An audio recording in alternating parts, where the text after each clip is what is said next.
रमेश जल्दी आओ। रमेश जी जी क्या हुआ मैम? वो टिफिन लेके चला गया। कौन? पता नहीं कौन था यार, पैर से लग रहा सा। किधर? वो उधर गया उधर। जल्दी जल्दी निकल।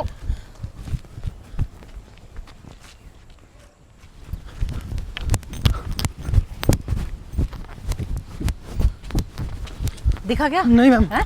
जल्दी पकड़ो उसको। यहाँ देख, यहाँ भी नहीं है, जल्दी आओ। अरे चला कहाँ गया वो? तू उधर देख, मैं इधर देखती हूँ।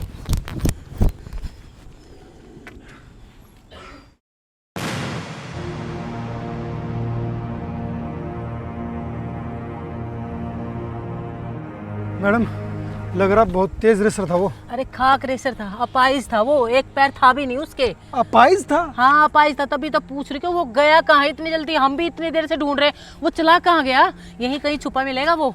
कमाल है मैडम। इसके पीछे देख। आपने जाने कैसे दिया अपाइज को? देख जल्दी, यहाँ पे छिप के बैठा हुआ, जरूर निकल नहीं सकता वो हमारे हाथ से। मैम लगता है वो कहीं छुप गया। एक काम करते हैं, खाना ही तो था, मैं एक टिफिन और ले आता हूँ। हाँ ये भी सही है। चलो चलते हैं, भूख भी बहुत ज्यादा लगी हुई है। और क्या, आ जाओ चलो चलते हैं।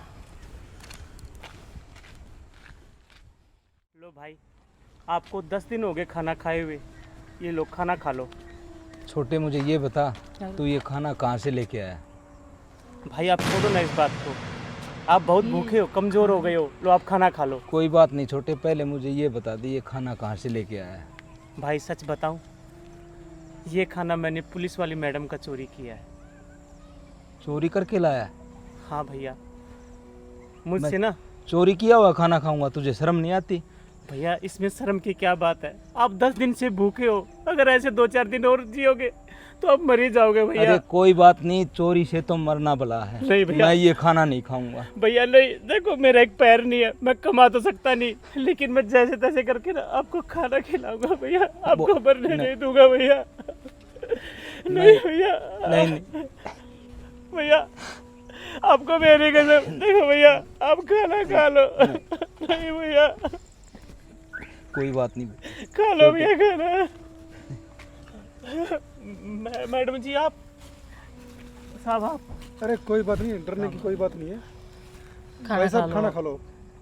भाई साहब माफ कर दीजिए हम। अरे कोई बात नहीं। खाना चुरा के। अरे अगर हमें पहले पता होता। इंस्पेक्टर साहब आप इसे ले जाओ, इसने चोरी की है अरे और इसकी सजा आप, मैं ये खाना नहीं कोई खा बात सकता। नहीं है, हमने आज तुम्हारी सभी बातें सुन ली है, कोई दिक्कत नहीं है, आप खाना खाओ। और खाने की कभी चोरी नहीं होती। वैसे एक बात है कि भी अगर आप मेरे से मांग लेते तो मैं वैसे दे देती, आप मेरे को मजबूरी बता देते मेरे को चाहिए है तो मैं वैसे ही दे देती आपको खाना। मैडम जी आपकी बात सही है, मैंने 5-6 दुकानों से मांगने की कोशिश की, लेकिन सभी ने मुझे धक्के देकर भगा दिया। 4-5 मकानों में भी किया, वहाँ भी लोगों ने मुझे बहुत सारे ताने दिए, मुझे अच्छा भला बुरा कहा और धक्के देकर निकाल दिया। मैं क्या करता? मैं मानती हूँ कि सभी एक जैसे नहीं होते, लेकिन जब इतनी जगह आपने कोशिश कर ली थी मांगने, तो एक कोशिश और सही, मुझसे भी मांग के देख लेते आप खाना। पहली बात तो आप पुलिस वाले हो, आपको देख के तो वैसे ही गरीब आदमी डर जाता है, पर क्या करता, अपने भाई की वजह से मैंने ये खाना चुरा लिया। आप जो सजा दोगे ना मुझे, मैं वो। लेकिन ऐसी नौबत क्या आ गई कि तुमने खाना चोरी करना पड़ा? क्या हो गया इनको? मैडम मेरे भाई को पता नहीं क्या बीमारी है, मालिक साहब ने 15 दिन पहले हमें धक्के देकर नौकरी से निकाल दिया। मेरा एक पैर कट गया था फैक्ट्री में, मेरे भाई ने मेरे इलाज के ऊपर सारा पैसा लगा दिया। अब हमारे पास एक भी पैसा नहीं है, अब हम यहाँ पार्क में पड़े रहते हैं और जैसे तैसे गुजारा कर लेते हैं। कई बार तो कुत्ते का झूठा खाना खाना पड़ता है। मैडम जी ये कैसी बात भैया है? रो मत। आप रो मत, आप ऐसा करो, ये मेरे पास कुछ पैसे हैं, आप इनको लो। मैडम जी पैसे रहने देते, बस खाना मिल गया यही बहुत था। अरे कोई बात नहीं, आप ना अपने भाई का इलाज करवाना अच्छे से। ये लो, और इनका इलाज हम करवाएंगे, हाँ जी। ठीक है? और ये पैसे आपको जरूरत पड़ जाएंगे, जैसे खाने की ज़रूरत है या घर की ज़रूरत है, ठीक है? और आप वहाँ पे रहो, ठीक है? और इनका इलाज, हमारे लायक कोई भी मदद हो निसंकोच हमें बता देना। ठीक है मैम साहब। ठीक है? ठीक है सर। चले। ठीक है मैम साहब, खाना खाओ। अगर कोई भाई से कोई गलती हो तो हमें माफ़ कर देना। अरे ये कोई गलती थोड़ा ना है, ये तो भाई तुमने जो तुम्हारे मन में आया तुमने वो किया, और वही बात है कि मजबूरी इंसान से क्या पता क्या करवा देती है। चले चलो। ठीक है, दवाई दिला देना। ठीक है भैया। चलो मैम।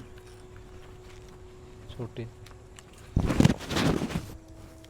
भैया हम तो पुलिस वालों को वैसे ही बहुत बुरा सोचते थे, लेकिन पुलिस वाले भी इंसान होते हैं, इनका दिल भी बहुत अच्छा होता है। देखो ना, खाना भी दे गए और साथ में आपके इलाज के लिए पैसे भी दे गए।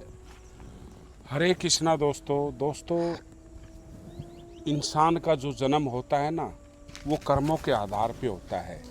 हम जो अभी अनाज खाते हैं तो वो हमारे पिछले साल का अनाज है, जिसको हम इकट्ठा करके और पूरे साल खाते हैं।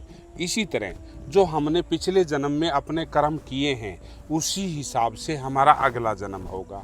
तो शायद कोई न कोई गलती हुई होगी इस बेटे से, जो इसकी ज़िंदगी का पैर कट गया, गरीबी में पैदा हुए। लेकिन ये गरीब नहीं है, गरीब वो अमीर लोग इनको बना देते हैं, इनको ताने दे देकर। मैं तो ये कहता हूँ कि अमीरी गरीबी हो सकता है, आज हम अमीर हैं, अगला जन्म हमारा गरीबी का हो, या कुछ पल के लिए हम अमीर बने हो, अगला पल हम सुबह उठें तो सब कुछ हमारा बिक जाए। तो इसलिए अमीरी पे और अपनी सुंदरता पे कभी भी गर्व ना करे, घमंड ना करे। पता नहीं ये कब आपके हाथों से फिसल जाए। जो हमारे आसपास जो ज़रूरतमंद हैं, उनकी हमें मदद करनी चाहिए, और उनकी मदद करना ये लगा लीजिए कि स्वयं हम ईश्वर की आराधना कर रहे हैं। तो आज से प्रण करेंगे कि जो भी ज़रूरतमंद आपके आसपास हो, कहीं भी आपको राह चलते मिले, तो उनकी पैसे से नहीं, उनकी जो इच्छाएं हैं, जो उनकी ज़रूरत हैं, कपड़ा, जूता, खाना, आप वो दे दीजिए। बहुत बड़ा पुण्य होगा। हरे कृष्ण।